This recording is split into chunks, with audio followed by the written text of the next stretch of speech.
Welcome to today's economelastic video.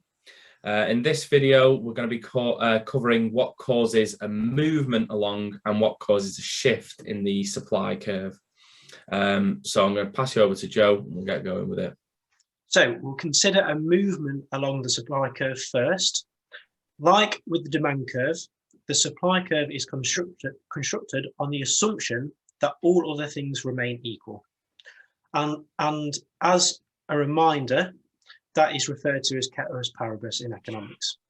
So this means that factors covered in our supply curve video, such as cost of production, the number of suppliers, and expectations of future prices, etc., remain the same. Therefore, a change in the supply causes a movement along the supply curve. So let's look at this in graph form.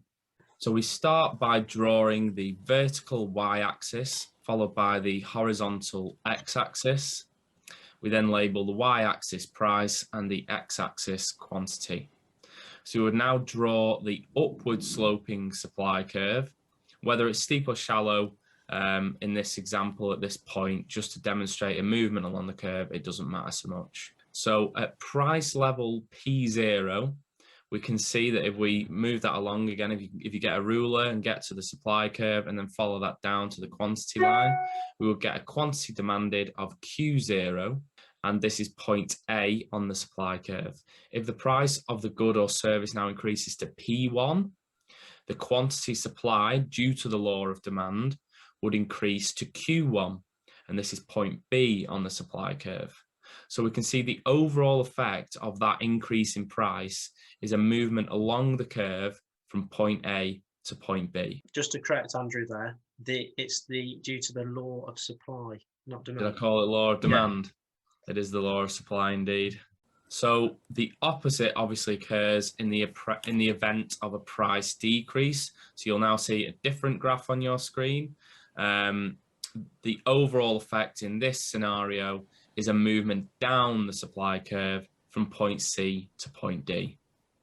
So if, however, one of the determinants of supply other than price does change, for example, an unexpected event such as a crop disease in vineyards, this would obviously lead to a decrease in supply, which it is illustrated as a leftward shift in the supply curve.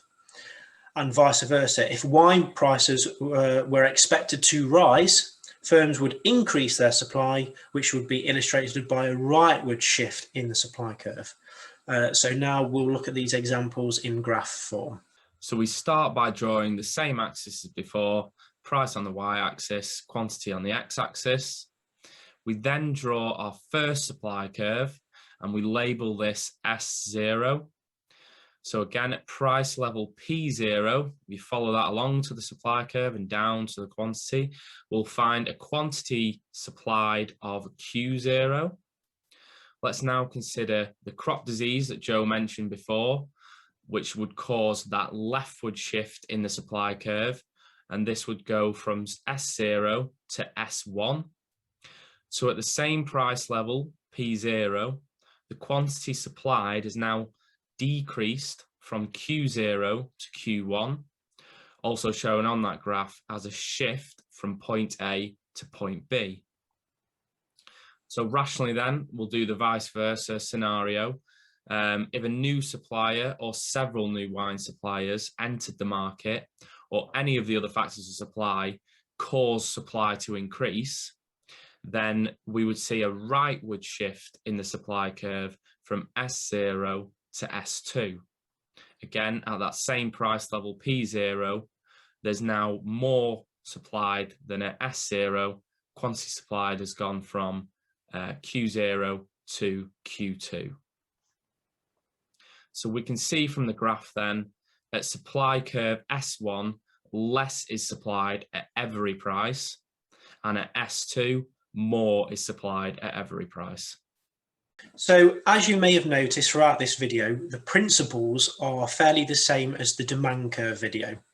So to distinguish between the movements along and the shifts in supply, we must understand the difference between a change in supply and a change in the quantity supplied, where a movement along the supply curve as a result of a change in price refers to a change in the quantity supplied, whereas a shift of the supply curve refers to a change in supply.